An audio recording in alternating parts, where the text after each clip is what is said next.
Hey everyone, welcome to Soul Sessions with me, Emma. And if you're new here, this podcast is all about going beneath the surface and really getting to know the soul behind the person. No masks, no small talk, just honest conversations around life, healing, relationships, personal growth, and really whatever naturally arises in the moment. Today's episode, I'm joined by Caitriona McGlynn, and we talk about topics like narcissism, toxic relationships, emotional awareness, and the changing world we're all trying to navigate right now. And at the end of the podcast, can you do me a favor? I'd love if you subscribe, leave a comment and share your thoughts. It genuinely helps support the podcast, and I always love hearing your feedback. Enjoy the episode. Welcome back to Soul Sessions with Emma. I'm joined today by Caitriona McGlynn, an MPD coach who works with iridology, EFT, and specializes in hypnotherapy. I came across Caitriona's content online, and some of the things she shares about relationships, triggers, healing, and human behavior just really caught my attention. So I'm excited to have a real open conversation today and see where it goes. Caitriona, you're really welcome to Soul Sessions with Thank you for having me. Great to be here. it. Yeah, it's just lovely to get to chat to you finally. As I always do, I love to start with, the beginning, with who you are as a person and maybe a little bit of your background. Do I hear a Northern Ireland accent or Jenny. Yeah, Donegal? Oh, I always Northwest. confuse Donegal and Northern Donegal. Ireland. Sorry to the Donegal people, or maybe, yeah. Yeah, well, Donegal, I'm right next to Derry, and, I did spend an awful lot of time in the north, so I probably do have a bit more of a northern twinge. Yeah, grew up in Donegal. My parents, um, my mother's from Galway, but my parents are both teachers. Well, my mother was a lecturer. They're both retired now, obviously. And yeah, just from the very beginning, that love of learning, always learning. And it's so funny, just when we were meeting before this podcast started, we were talking about how, like, I have just noticed when I was just jotting down some notes that I'm just constantly learning, like always doing a course, always enrolled in something and trying to better myself. But just that love of learning, from both my parents. My Yeah. father, he used to do, when we were younger, he used to do this thing with us where on a Sunday, after mass, we would go downtown. And well, actually, it was on the Saturday before mass, we would go downtown and we would go to a bookstore. And he would always, you know, let us choose a book. And if we had read the book from the following week, we would get a new book. So it was kind of an incentive, to get a new book. So we always had that instilled in us, that love of learning and reading, constantly reading. So it's something that's always stayed with me, and I do always still love to learn and read. Yeah. You come from a big family, Caitriona? I have three sisters and two brothers. And Wow. yeah, and so, always a lot of fun in our household, and just, so grateful to my parents looking back, because you don't realize it until you're older, really, but just that sense of security in our home and safety. And, always the crack. My dad is really jolly and happy and gentle, so all of those influences just created such a brilliant, place to grow up. Yeah, and like, you just get more and more grateful as you grow older, and you realize how hard it is to, be a parent and, create a home and all of that stuff. So, yeah, always very grateful to my parents, who are still with us, thankfully. Yeah, because as you were saying, Caitriona, before we pressed record, you have a 30-year-old son. I was like, what? I was like, you look unbelievable. So you have, is it two children? He's not quite 30, Emma. He's 29 still. Oh, He's kind of sorry. Okay. don't be making me older than I am. Yeah, it's Very good. two children. Yeah. There's a big age gap between my children, 30 and 12. So, Okay, yeah, so big lots of age gap. craziness going on in your household, a Yeah. 12-year-old. And just, becoming a parent so young. I feel like I'd be the parent forever. So yeah, it's just a huge part of me in that space, Yeah. raising children. And for quite a lot of years, I did homeschooling, home education. So that was a big part Okay. of my life as well. As we speak Wow. more, you'll see that I'm just kind of not a big fan of the systems that are around us. But one particular system Mhm. that I noticed, and where you're coming from, is the teaching, the education system. Um, I Yeah. find that for me, I think looking from, my parents were both teachers, obviously. So growing up always, with that kind of education at school and at home. Um, I find that with the educational system the way it is, I think that it does need an overhaul. Just because, especially for the teachers themselves, I think there's a lot of pressure on teachers these days.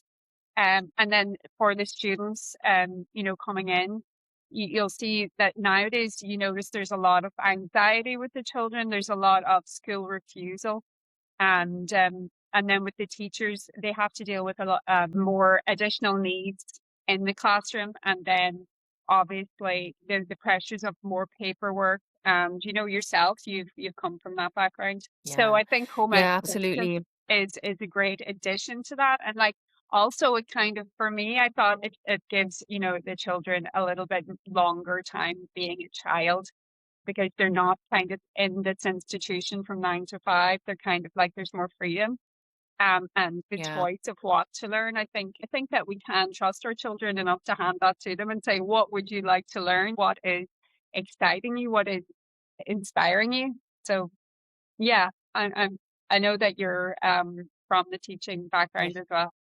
I see a lot of teachers leaving. Mm. Yeah, absolutely, Katrina, and like that's something that's definitely becoming a trend, isn't it? Where a lot more people are homeschooling. Perhaps we do. I think that's one of the things I often question myself is, the Industrial Revolution was the reason why schools were created, and it's now over 100 years later, and we haven't changed really the model of schooling. Now, in some ways, we have. Like I will say, because of my experience working in different places, Yeah, there are some that do it better than others. So I'm not going to diss the whole system, but it would be nice if we did have an honest conversation. And really, I think for me personally, as a teacher, looking at the kids in front of us are very, very different to how even when I was in school or even 10 years ago. So their minds are forming different. The impact of technology has been immense for their cognitive abilities, I think. And we have to start thinking seriously about how we maybe reshape the system. So, yeah, I'd love to come back to that, Katrina, because I know you're very passionate about a lot of things that I'm passionate about. I think that's why the algorithm found you for me. Um, but when we're going back to your personal life, back to the beginning, you did mention there that you were a parent quite young, and that's definitely something that would have shaped you as a woman today. When you look back and reflect at that time in your life, like what would you say have been some of the main lessons that you've learned from that? yeah. Parenting is a real journey, and it's great in so many ways. It's difficult because um, it forces you to look at yourself and where you need to grow. And so you might find yourself acting out in a certain way because your child has triggered something, and then you have to look at that trigger and you have to work with that trigger so that next time you do better. So in that way as well, it is in education. You're constantly having to upgrade, because maybe you're not happy at the way that you acted that time. So you'll upgrade next time, you'll make sure.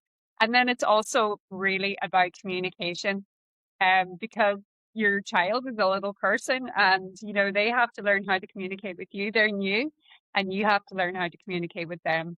But becoming a mother is such a huge thing. It really, they often talk about in many different cultures about how when you do become a mother, you're birthing a whole new person.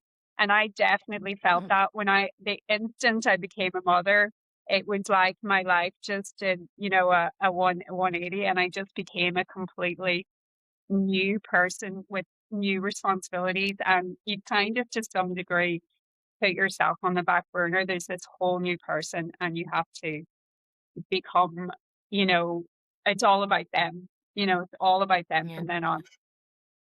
So yeah. Yeah. That's such an interesting insight, and it's lovely to see that you looked at that to see that your own childhood was triggered by your own children. Your understanding that self-awareness that you have. It's lovely to hear. So, what first sparked your interest, Katrina, in relationships? 'Cause I know you do a lot of work talking about relationships online, and it's so fascinating because it's obviously a passion of yours and it's something that you would have learned from a young age. Would you mind sharing with me what sparked your interest in that to begin with? And I talk about narcissistic relationships, which was something that I had no experience in at all until the last just over a decade, really. So my parents have a lovely relationship, and I've only ever known, that kind of loving relationship. And so when I did come across somebody who had narcissistic tendencies, I didn't recognize it at all. I just took everything, at face value, because I wasn't really aware that there were people who didn't have good intentions, um, and people who work with an agenda. That was something that was so alien to me, because me personally, I don't have an agenda. I'm very straight up. I'm very black and white. And, that is just how I operate. So I wasn't really even aware that some people did have agendas. And so, yeah, it really fascinates me now looking back. But at the time, it was a very difficult thing to go through. Um, meeting somebody like that, and actually loving who I thought they were. At the end of that, of course, you come out realizing that wasn't love, because that was not even the person who was being presented to you. It was a completely Mm, different person. So there's so many things you yeah. have to go through, so many stages that you go through with when you have experienced sorry, narcissistic abuse within a relationship. It is a very confusing time. And I think the main thing that being in a relationship like that does to yourself is it pulls you out of your own life and sort of into their life, because their way of thinking is extremely different to yours. But because you realize that your safety kind of depends on thinking ahead and thinking the way they Yeah. think, it sort of twists your brain a lot, and leaves you in this place where you're no longer kind of in your own mind, which is Um, extremely dangerous yeah. and confusing. Yeah.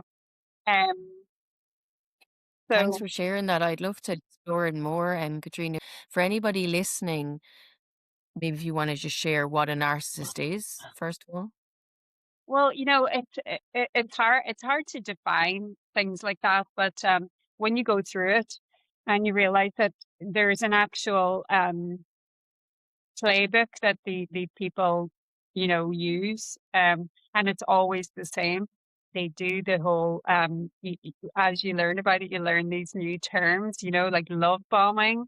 At first you go into the relationship thinking that, this person really loves you. The love bombing part of the relationship is where they basically reflect to you that you're their soulmate, and they have you right up on a pedestal, and everything that you're interested in, they're interested in too.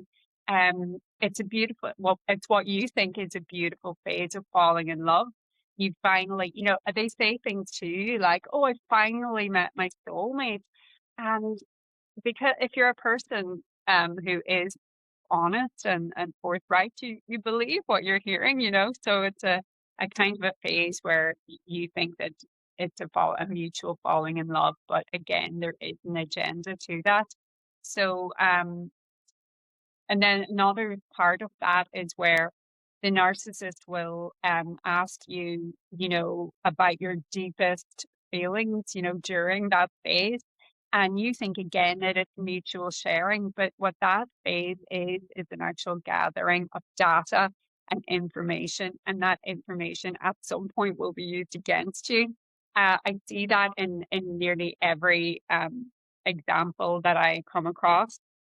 Um, so, for example, if you tell the narcissist your worst fears, that at the end is what they will really try to create for you. Yeah, thank you for that. I think what I understood as well about narcissism is there's almost a trauma that that person has experienced in younger life, and it's created almost a lack of empathy for others. And I've also come across more so that narcissists tend to be very much victims. Everything is about what isn't fair for them, and you end up, especially if you're an empathetic person, which tends to be their prey, as they say, an empathetic person, you'll want to do everything to help them. And as you said earlier, they become the focus really of the relationship. And then there's a lot of the gaslighting that happens later on. But what I'm also very careful about too is that that label is used quite flippantly, but it is quite a serious type of abuse almost, isn't it? It is. It's very serious and it's very dangerous. In the north of Ireland, for example, that we had the 30th girl this year to be murdered in her home. And, the home is the place where, it's supposed to be your safe place. It's supposed to be the place where you can come and relax, let it all go and be yourself. Um, and it's just devastating to me that, this is how far that, I know that not every one of those people was a narcissist, but in a lot of cases, that's what we're coming across. And it's heartbreaking, really. There's no words really to talk about that, is there? No, I guess in general, it's more those toxic relationships, isn't it, that you share about as well online.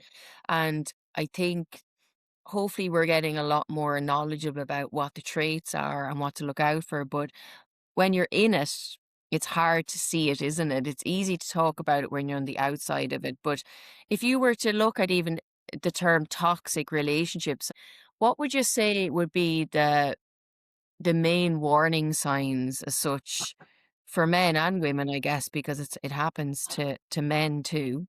And obviously there's toxic and then there's the kind of toxic that's dangerous where it turns to abuse. And as you said, most of the fatal types of abuse that exist happen in the home.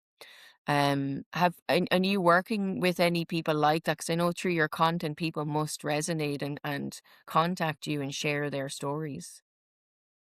There's a few questions there. Yes. Yes, sorry. Um, Coercive control, I think, is something to look out for. Coercive control in Ireland, in the south of Ireland, only became a crime in 2019 under the Domestic Violence Act. But coercive control is when you find yourself being coerced into things that you wouldn't usually do. Or, like I just talked about, having to think about somebody else's needs before you can even think about your own. Not in a good way, like you would with your children, but in that way where you have to consider, oh gosh, if I do this, what's going to happen? What punishment is this person going to deliver to me because I'm doing this? And things like I have seen pe- people say that they weren't allowed to wear makeup. I know for me, one of the things was I wasn't allowed to, when I'm driving, to look at anybody who might be walking, especially, well, a man who might be walking on the side of the road. I wasn't allowed to look because if I looked, then, I was, interested in that person.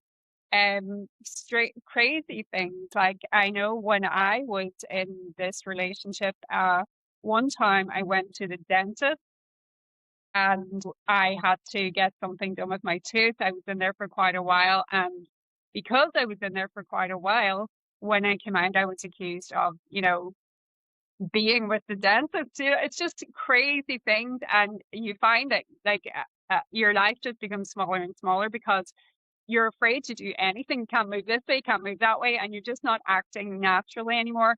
And of course, one of those things is when the narcissist will actually try to isolate you from your friends and family. And that is a huge red flag because, of course, they don't want you to be able to tell somebody or talk to somebody or, just be natural with your friends and family. So that is a huge part of it. Oftentimes, they'll try to get you to move from the place you are, which you might be near your friends and family or community, to move somewhere where they are. And then when everything happens at the end of the relationship, you've nowhere to turn, you've nobody to call out to, you've no outreach there ready for you. So, and of course, a lot of people are in the situation where they might be pregnant or with small children at that time, and that leaves you very stuck. And because the only person you have to rely on is the person who is actually your abuser. So, these are just Yeah. hugely dangerous situations. And the vulnerability is what narcissists prey on a lot because, when you're vulnerable, you have nowhere to turn, do you?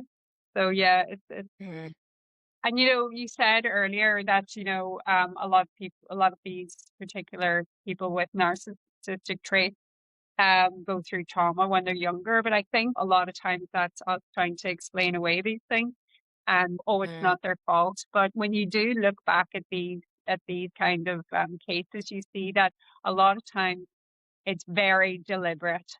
If the person yeah. is acting abusive towards you in your home and then say somebody calls and they're absolutely lovely, they're acting like an angel, they couldn't do enough for these other people.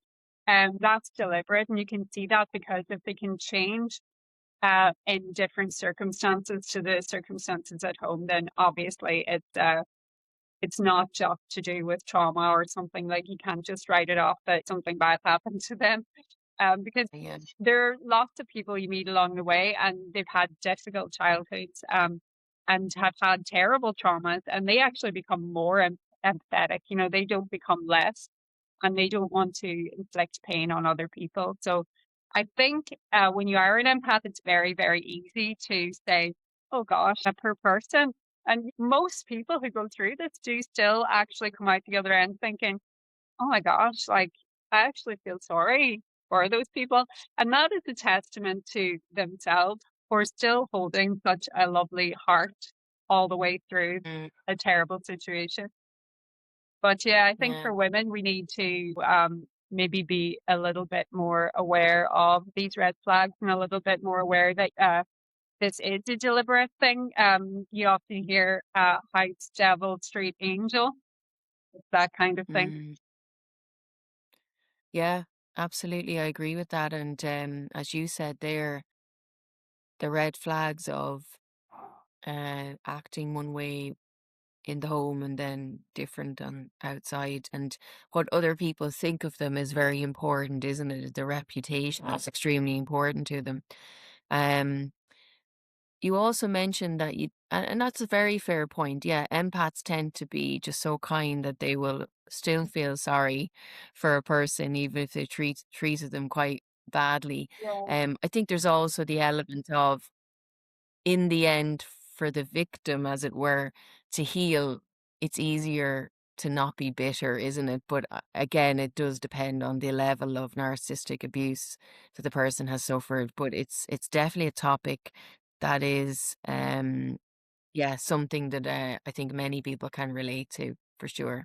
Yeah, of course. Like, and we talk about forgiveness, and that's a big part of it. But forgiveness doesn't mean that, you invite that person back into your life or that you completely forget what happened.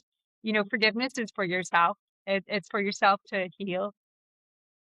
It's forgiving yourself as well for not noticing the red flags or not knowing what you know now. Because when we know better, we do better, that kind of thing. And yeah, I think um I think a lot of empaths, a lot of people who've been through this, are hard on themselves anyway. In general, the kind of people who are hard on themselves and have high standards for themselves. So it's like, why did I not see? Why could I not see? I'm an educated person, I'm a clever person, I'm a kind person. Why could I not, spot these signs or recognize that this was so wrong?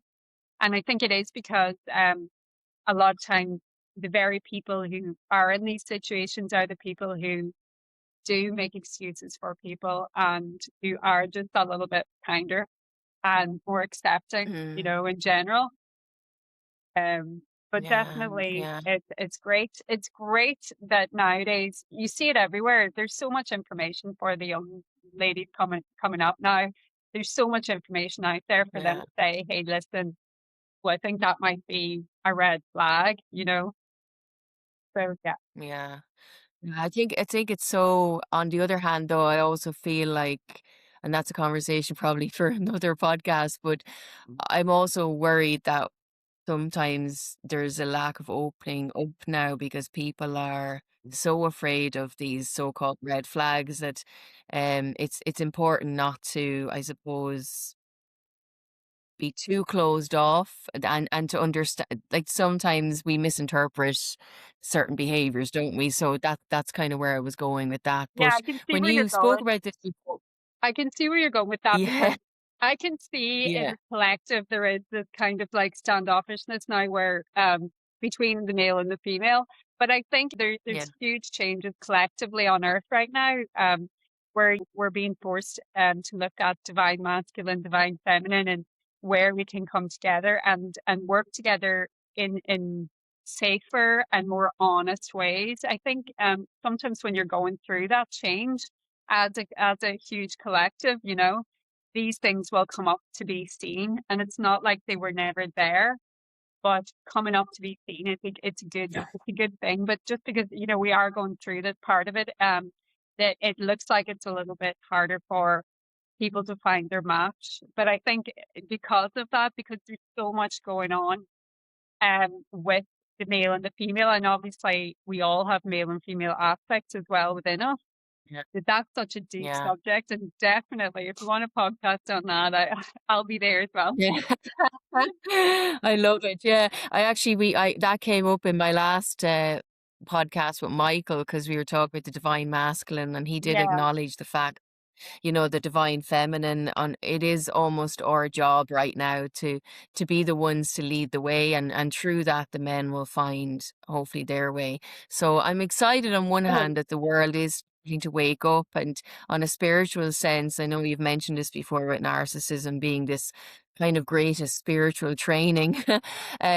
So you're learning a lot about how you show up in relationships, how you don't want to show up in the future, how what to avoid and so on. But on a very deep sense, it's just healing those wounded masculine and feminine Yeah, and I don't agree that it's the women's job to guide the men into healing. I think very much so that it's time for the men to step up and actually learn. And I think also a huge reason why the women and the men are at odds right now is because women have done their work. Like if you meet women our age and every single one of them has done so much work on themselves, like so many courses, so much emotional releasing and up leveling. And I don't see the men doing that. So not all the mm. men, of course. There are. I think it's a new thing though, Katrina, and I think that's something also that did come up with Michael because I think if we look at the history as well, it wasn't demanded of men to have to do it. Exactly. Women. So it's not that I'm trying to defend men, but I do think that they're going to have to catch up, yes. But it's going to take a bit of time, unfortunately. And yeah, it's very frustrating for a lot of women who have done the work because they want now an emotionally available man They and they do. haven't had to be emotionally available, especially in Irish culture. Isn't that true? Yes, I mean we've been living in patriarchal society, and there is no other way to see that. Like that is a fact, and women have been suppressed, and all our feminine creativity has been suppressed as well. I mean, even within the workplace, you'll see that women were encouraged to kind of almost work like men and be the men, wear the suit in the workplace. That's not what women bring. Women bring so much more than that. And also, we're we're cyclic. You know, we worked it within a cycle. And we're not Mm, supposed to, I don't feel, do the 9 to 5 graft like the men are. Men work within, you know, the 24-hour clock, and they can do that. But for women, we need to, you know, kind of work within the cycle.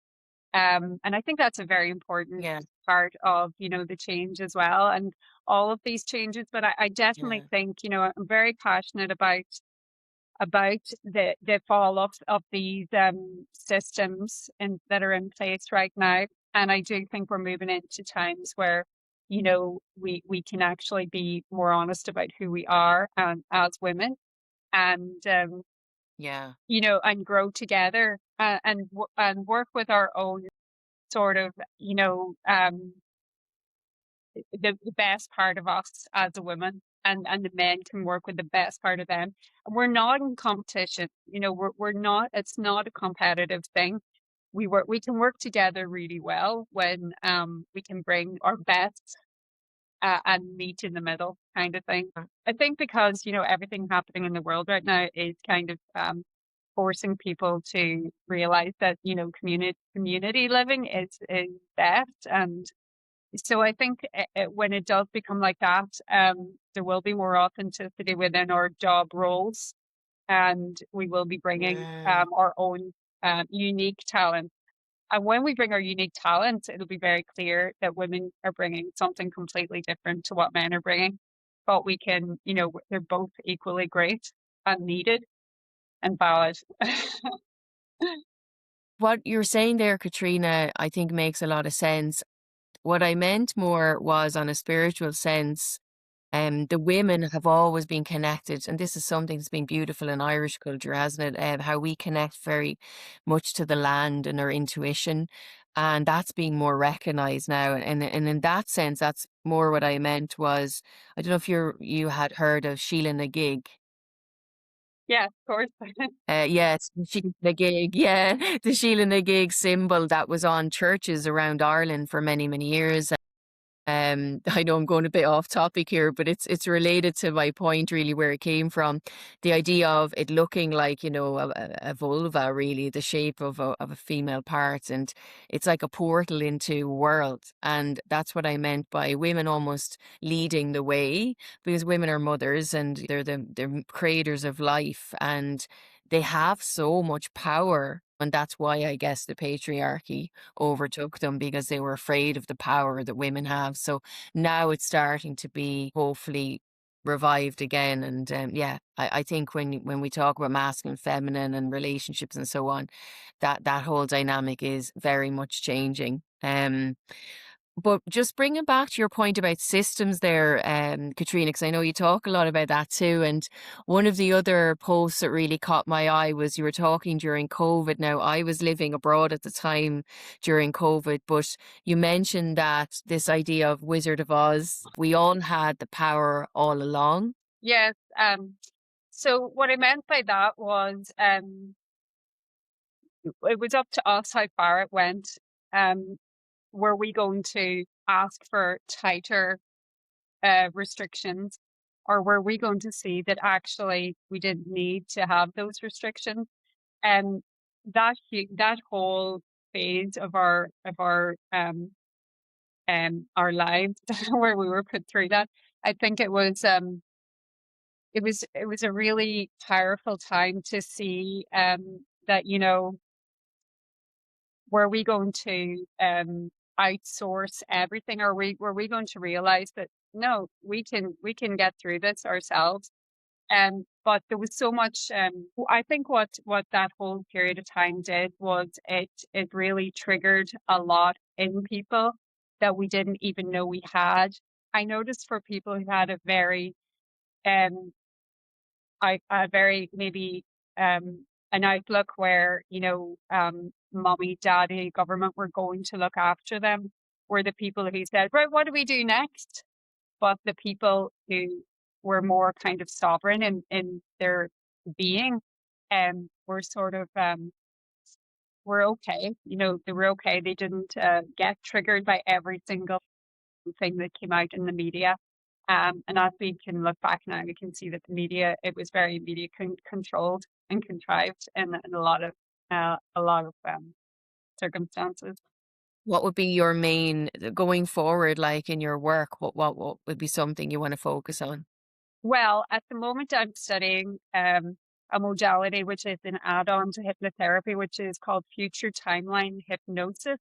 And what it does is it helps people access um, precise insight into what will be coming in the future, collective messages and just deeper clarity to what our next stage as a collective will be.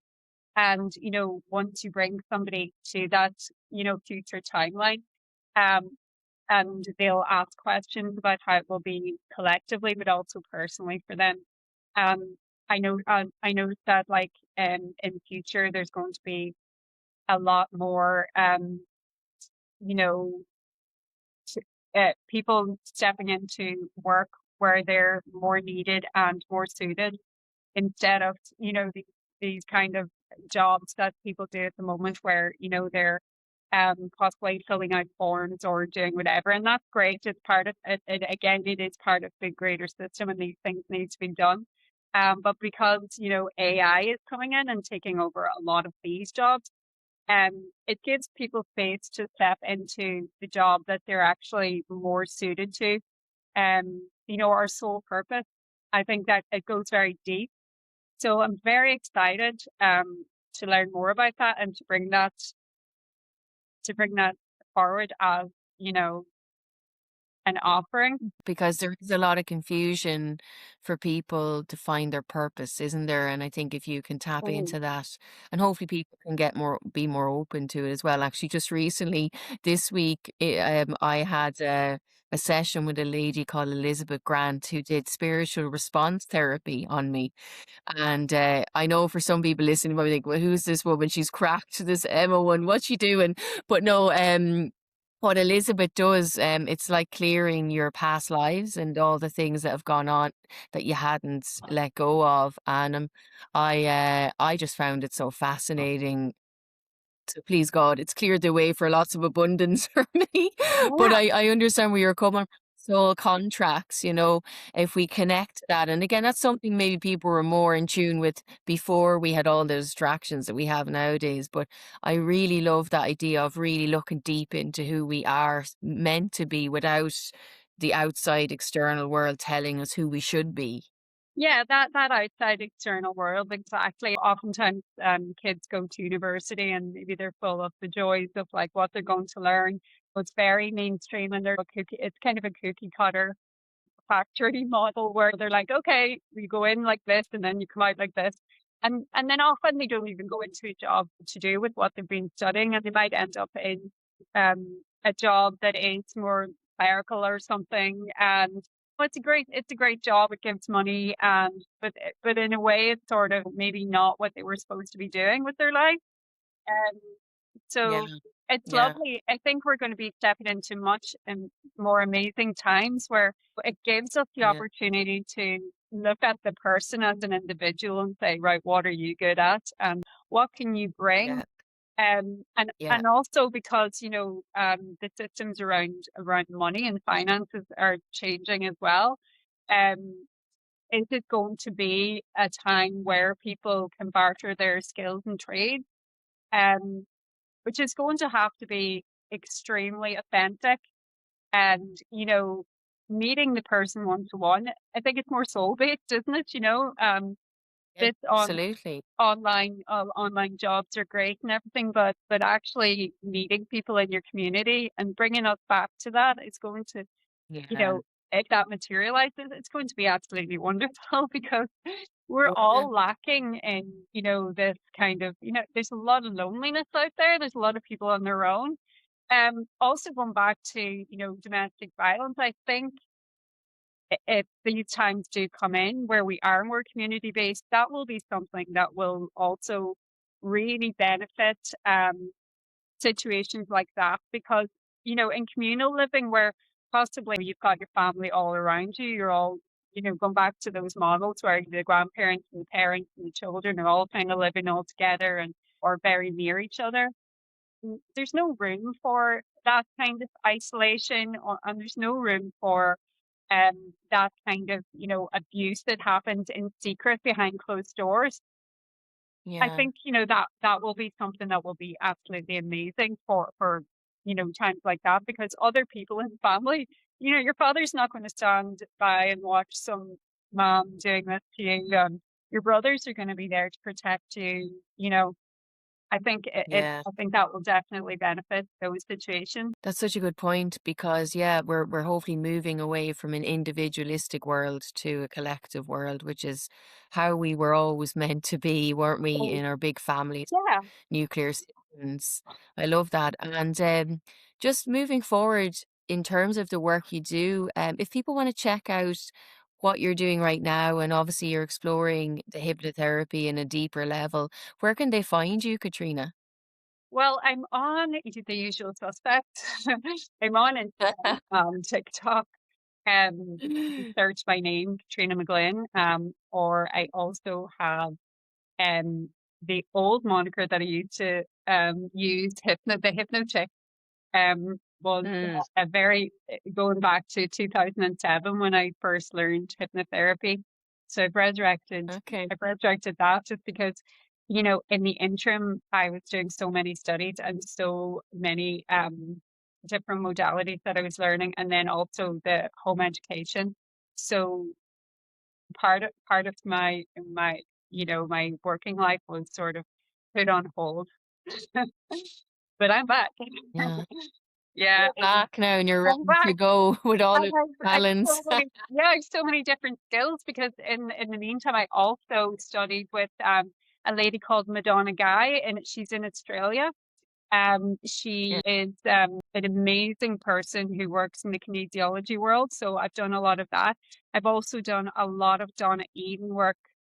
Donna Eden, I never even spoke about the very beginning of my life when just going way back to when I was 14. I actually got a lot of dental work done at that time, and there was amalgam and stuff placed in my mouth. And also, the dentist at the time actually killed one of my teeth and gave me a root canal. Within, a month after that heavy dental work, I became really ill. And so that whole time in my life, I was so young and I had to spend time in hospital and stuff. I really that's what really brought me into the healing world, was because I just had that experience of being unwell, and I didn't want anyone ever to have to feel like that. And so that's what started off my whole sort of journey into wellness. And as you can see, everything I talk about is about wellness. Health is wealth, of course, in this world. And if we don't Absolutely. have our health, what can we do? Yeah. Yeah, and it comes in all forms, doesn't it? It's not just the body, but it's the mind and the emotions and the soul and all of that together. Um, I'm just so excited to see where your work is going to take you. And obviously, we'll have you back again. Maybe we'll do a lot more information about relationships, and we'll Lovely. maybe have a few questions from listeners as well, which I think would be fantastic. What do you think? Yes, absolutely. Anytime, let's come back again. We've so much to talk about. We've been around the world and back, and until Yeah. I'm looking at my notes going, I didn't mention half this stuff, but yeah, I'm so excited about I think that's I'm so excited about what the next few years are going to bring, because I do think there's going to be difficult times, but I think ultimately we're headed in the right direction as a collective. What do you think? yeah. Well, maybe next time when you come back, we'll talk about relationships and we'll talk more about the systems. And I just want to apologize. Well, if anybody's watching the podcast, for this dog was coming back and forth. This is the beauty of doing a podcast wherever you Yeah, are. So, anyway, hopefully the cuteness of the dog might have added to the people visually looking at this as well. absolutely. Um, but I Maybe for apologize for context, the I know he could have his own podcast, little Reggie. He's gorgeous.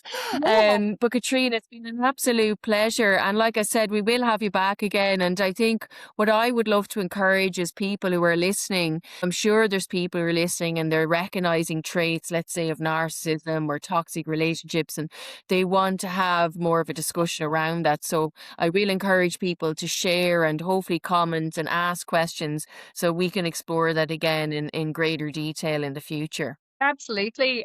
Yeah, invite me back on and we can just do an exclusive on narcissistic relationships and, Mhm. how to spot them and what to do if you find yourself in one. And obviously Yeah. all the things that come with that. And yeah, we didn't even get to cover all of that, but it's such a huge topic, and just the whole, fact that that brings your body to an extreme level of fight or flight, and the actual consequences of what can happen there. When that happens and your Mhm. body is stuck in fight and flight for long periods of time. That's where, my Yeah. passion. I Well, have a huge passion about that as well. yeah. Yeah, I know. I saw that you do a lot of nervous system work, and yeah, like I said, part two is coming. uh, yeah, absolutely. But it's been an absolute pleasure to have you with me today, and we'll be talking again soon, no doubt. But thank Yeah, you, and I'll and thank be you for talking to you having me. soon.